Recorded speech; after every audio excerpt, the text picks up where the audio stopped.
Kevin, what a fantastic job at the World Heritage or the World Economic Forum. Can you tell me what the reaction was in the room? Yeah, Glenn, great to be with you. So it was of course such a lion's den, but from the stage, I'm looking out obviously at the room, and the best reaction, at least from my vantage point, was when I talked about the problem of China. And I said, look, you guys not only don't recognize the Chinese Communist Party as the number one adversary to free people on the planet, you actually gave them a platform. And you had CCP officials talking here. Well, this one guy in the front row, Glenn, European dude with skinny jeans, just had a meltdown. I mean, he literally almost fell out of his chair. And so it was almost so distracting, I lost my train of thought. But then, this is the second of two great reactions.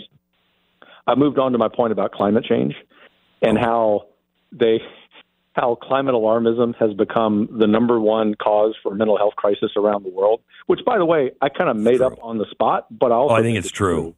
Yeah. And especially among younger people. Yeah. And like the back 2/3 of the room, every person in that seat looked at me like I had just landed from Mars. And that's when I realized, I'm doing what I told Glenn I would do, which is tell the truth. Yeah. It's amazing that, you got out of there. Good thing you weren't on any rooftop restaurants. But anyway, when you were there, and this is something I thought of recently, that their goal was to rebuild trust. And I think I'm seeing this differently. They don't care about our trust. They care about the trust among the elites, because some of the elites are starting to say, I don't know, maybe we should slow down. People are starting to rise up against us. And it's a huge election year, biggest in global history. And they're saying, basically, I think, stick together, trust the plan, and it'll all be fine. Do you think that's out in space, or is that right? No, I think you're entirely right. In fact, I wasn't exactly sure what they meant as I was going over there about rebuilding trust. I knew what I was going to say. But after reflecting on it and having some conversations while on the ground, I realized that's what they mean by rebuilding trust. Trust the plan.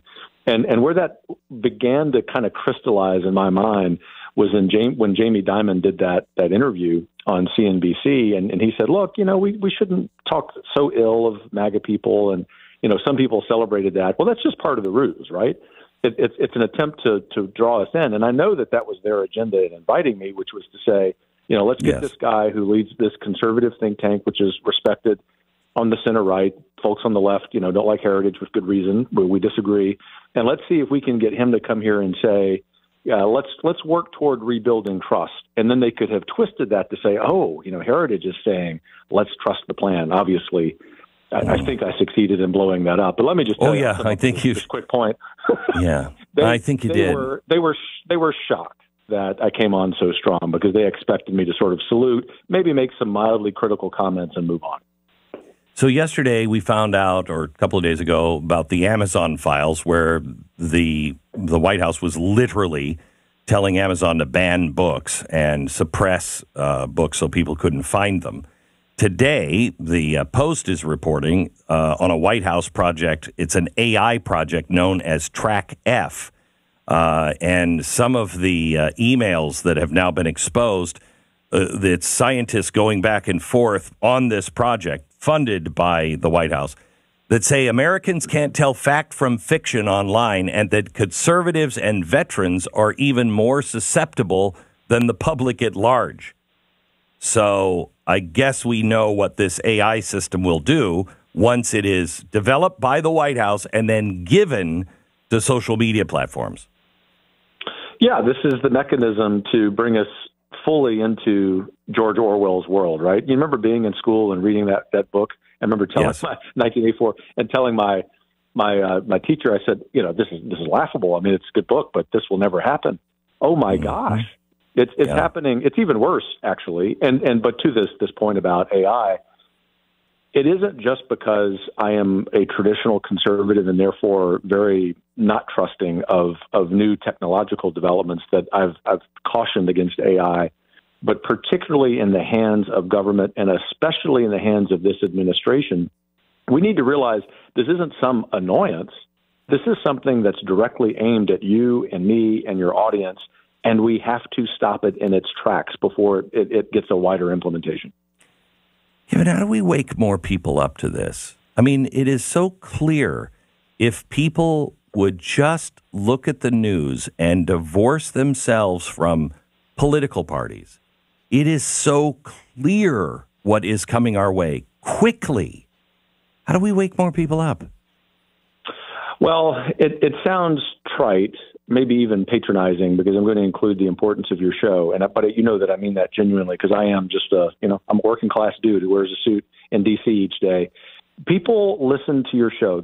Some of them follow Heritage. There are many other great shows and organizations. The point is, pointing to something that happened yesterday, we collectively, the big royal we, killed the border non-security part of that bill. And what I have been saying for the last 24 hours, Glenn, to friends around the country is, guys, this is an example of the good things that happen when we wake up.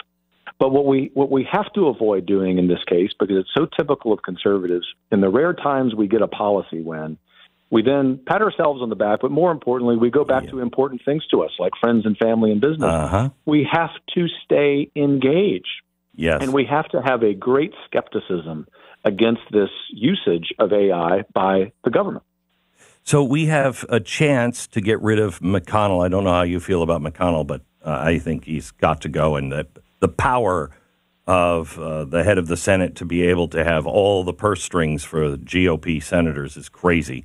But is there a chance that McConnell is gone because of this? And if so, who should replace him, or who do you think will? Yeah, there is a chance, and just so you and your audience know, Mitch McConnell and I guess, we're on like professional speaking terms, but I've been saying publicly that it was time for him to go. I do wish him a long and healthy and relaxing retirement on the personal side, but politically, he's the icon of everything that's wrong in Washington, because what's wrong in Washington, and it's connected to the World Economic Forum, as you know, is that these people decide, just a handful of people, they're going to tell us what's best for us, and they demand that we eat it. And so I'll tell you a real quick story. A couple of Decembers ago, I was invited to the Senate steering lunch by our mutual friend, Senator Mike Lee. And it was to explain why it was a bad idea, once again, to spend the people's money in one of these end-of-year omnibus bills, because there isn't accountability to the money. We're spending money we don't have. He gave me a death glare. Afterwards, to his credit, he was willing to speak to me. He said, Kevin, I don't understand the disconnect between what we're trying to do and Heritage's opposition. And I said, Senator McConnell, it just shows, I said, I actually don't mean this as sarcastically as it sounds.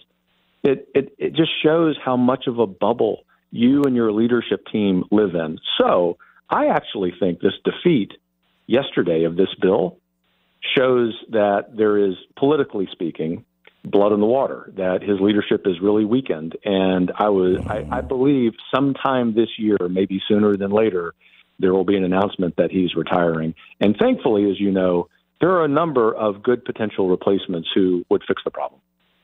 It would be great. It would be great.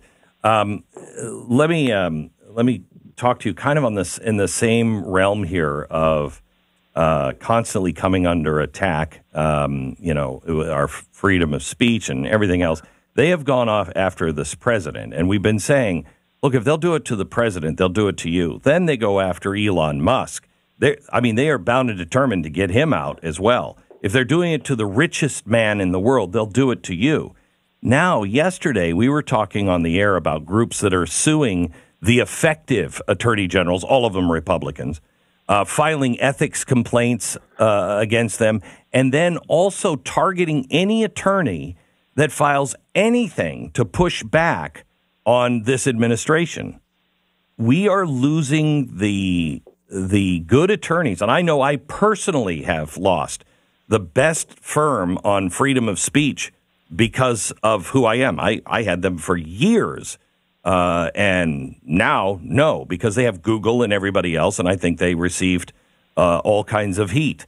We're losing the ability to have good attorneys. Is anyone thinking about a conservative firm or a fund that we could all fund to hire the best attorneys that are free of the WEF swamp kind of stuff. Let me just underscore what a massive problem this is. The example that you used regarding yourself, the example of these people attacking these effective attorneys general because they're standing up to the administrative state. And we at Heritage encounter that same problem, but especially as we develop this presidential transition project we've discussed, Project 2025.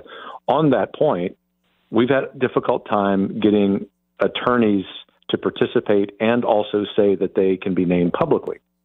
So it speaks to the reality that there's been not just there's been a chilling effect on this, but to the solution, which is, I'd like to spend my time on the solution. So there are a couple of newer boutique firms, so smaller law firms that are composed of conservatives here in D.C. Heritage and some other conservative groups are able to use them.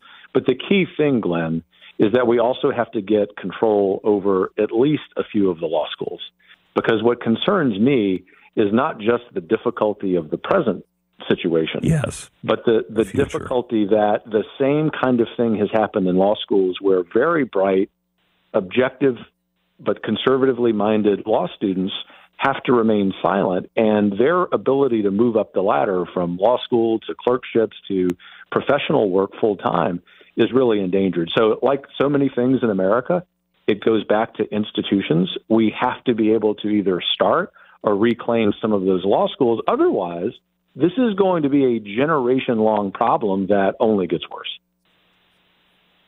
Well, let us know if you come across anything that can help, because I think this audience understands what we're facing. I mean, they're using the criminal. Whether they get a conviction or not, they're using the criminal justice system now, and they already are using it against the average person. If you're pro-life or whatever, and if you can't get a good attorney, you're toast.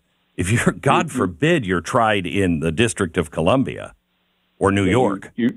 You're totally toast. And I should have mentioned, too, because you referenced it, this question, in addition to these problems we've discussed, sort of a legal defense fund. And we have started building that for people we've solicited to be part of Project 2025, because what we were hearing from them, to your point about the lack of representation, is, Kevin, I'm willing to go into the next administration and work in an area of competence, professional competence, but I'm likely to get sued, and including on the personal side, in addition to my professional duties. And so, although it's in the preliminary stage, we've put this together.